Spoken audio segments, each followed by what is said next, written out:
All right, last one, number 8, because we're skipping number 9. Also, you might have noticed that I skipped number 4. It's because I did not like it. So we'll just do another system of inequalities or equations in place of it. But number 8. So it's asking about correlation coefficients. Now, if you don't remember, your chart for correlation coefficient looks like this, right? Where 0 is no correlation. A 1 is a strong positive. 0.5 is a weak positive.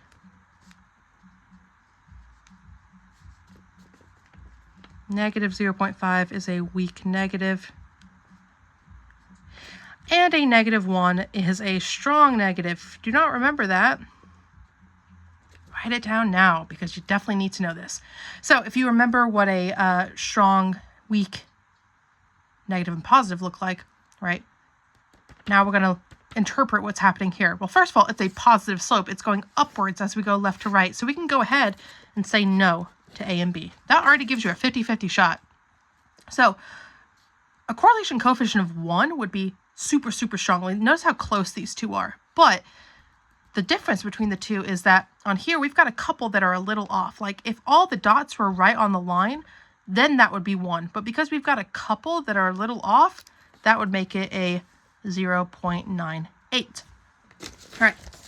And now it's asking about residuals. So if you remember, a residual is actual minus predicted. So we need an actual, we need a predicted. So remember, this is for the y value. So the y value here is going to be the height. So our actual y value is 104 meters. It says one of the data points. That's how we know it's the actual. It's because it's one of the data points. That is 104 meters. Minus, what is my predicted? How can I figure out my predicted? Well, we can just take 26, which is our x, and plug it into our line of best fit. Okay, we're going to plug that into our line of best fit. And when you do that, and I'll go ahead and do it on the calculator so I'm honest here, 7.32 plus 3.94 times, and we're going to plug in that 26 because that's our x. And when we do that, it gives us 109.76. So that's our predicted, 109.76. And when we do this, because this is going to be our residual, this is going to give us our residual. When we put this in the calculator and it wants it to the nearest whole number, it's going to give us like negative 5.7 something, something, something.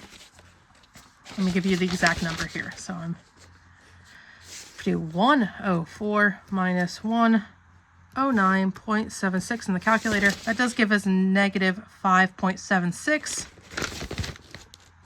And then we're going to round that to the nearest whole number, which would be negative 6. And congrats, you are done. That is it. Good job.